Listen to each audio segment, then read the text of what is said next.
That was very impressive, Mr. Tanaka, but I noticed that you lost a fight. Hey, everything about life, you have winners, you have losers. I was loser that time. Speaking of winners, they tell me you're a real champ in Japan. You've won many heavyweight wrestling championships. I've had a few championships there, a few championships here, a few championships everywhere. And now you've gone into acting, and you want to pursue acting as a career?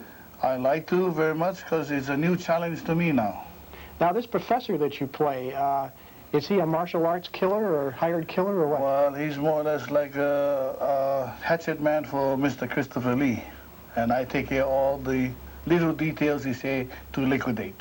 You know, you're a pretty big guy. Do people come up to you and pick fights sometimes? Yeah, I've had people come up to me and want to start something, but usually I say, why not you and I sit down and we drink sake and talk about the world's problems, you know? Now, what if that doesn't work? What if they push the issue a little bit? Well, then I get him drunk and he can't move and then he's finished, okay? Do you ever have to actually get into a fight with somebody, what you call harmony? I've been approached many times and I've had several contacts. I don't like to talk about it, but usually other man is looking up and say, I apologize. Now, what does karate mean to you personally? What enjoyment do you personally get from it? The disciplinary of training my mind and my body strictly for the arts itself, to keep me physically fit. Mr. Tanaka, they tell me that you can manipulate Japanese wrestling audiences to either hate you or love you. Can you give me an example of hate? Yesterday when opponent inside the ring, he's with me again, and this is hate. This, I have to pound his head all over the ring. All time, pound, pound, pound, pound. Hold it. Can you give me an example of love instead? Well, now I just grab you in his hand. Listen out. You know that? Yes. See, I never hit you, but I squeeze you pretty hard, eh? And now you just stop.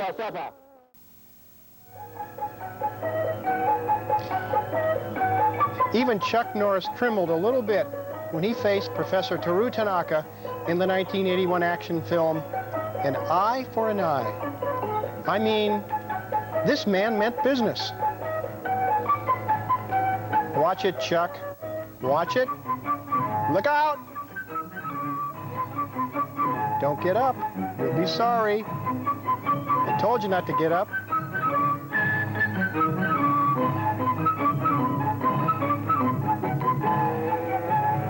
Then came the time I met Mr. Tanaka, and he demonstrated his great deep-rooted sense of love for me. Well, Mr. Tanaka is back. He's brought more of his big-heartedness to the Creature Feature set once again to tell us about his new movie, Chattanooga Choo Choo. Welcome back, Professor. Thank you, John. Your career has gone very well in the last 2 years. You have been on A-Team and many other television shows. Yes, I have. I'm just trying to be myself, nobody else. What kind of role do you have in the new comedy, Chattanooga Choo Choo? Well, from all my other villain pictures, Chattanooga Choo Choo have changed me a little. It has made me something a little bit more in comedy. Now, in addition to the comedy, you're up to your usual tricks. For example, I know that you break a motorcycle in half. How did you really do that? Well, this was a real big bike motorcycle, and director asked me, Mr. Bilson, he asked me, you think you can lift motorcycle up? I say, piece of cake. So I look at motorcycle, so I have to make a little bit adjustment. But they have to cut the frames because I don't care who is powerful. I know he's not going to break one motorcycle in half. But we have to make a little bit gimmick here, a little bit gimmick there, and then I pick up and I bang, bang, bang, bang to break. But when I picked up first take to try break, cut into my skin here, you know. There was no break, so they had to give me again.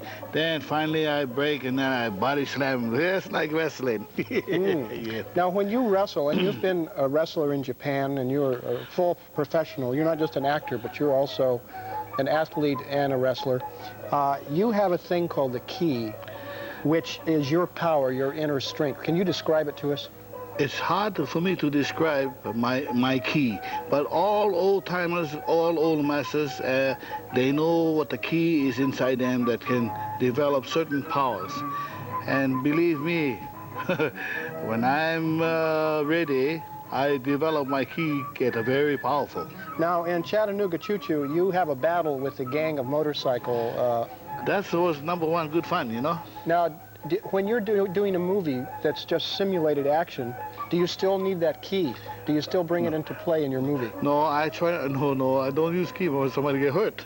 But the idea is, I go along with everything else, so I make sure that I prevent myself from not getting hurt. Now, this is a comedy film, and you haven't made comedies before, have you? Never have.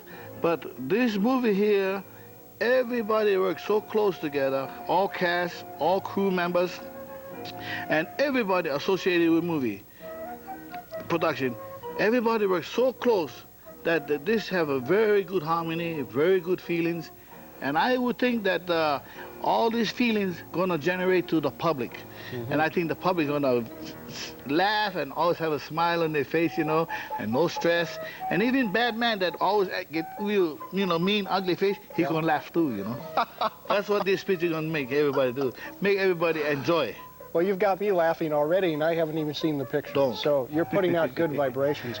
You know, you saw Mamie Van Doren a little while ago, and you just worked with Barbara Eden, who's about the same age. Yes. Is Barbara still looking good? Describe Barbara to us. You know something? Miss Barbara Eden is a very beautiful lady, and I tell you what, she generates so much energy in herself that she carries a lot of youth and good feelings, good harmony, that you cannot help but love this lady.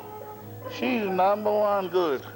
Now, your next movie sounds very exciting. It's called MIA, Missing in Action, and the star is your old friend and sparring partner, Mr. Chuck Norris.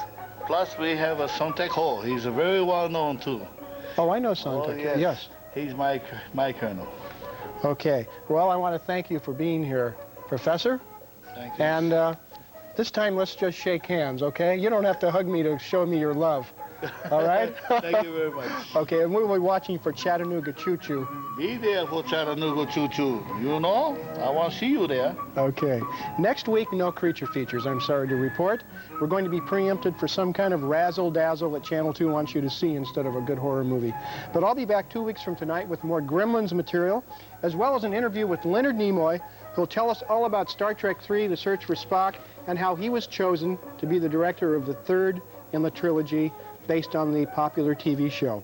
Until then, I leave you with the words of a mad scientist who once said, and I quote, "If it moves, kick it out the door. If it lies still upon the table, cut it open with a scalpel." See you 2 weeks from tonight. Bye-bye.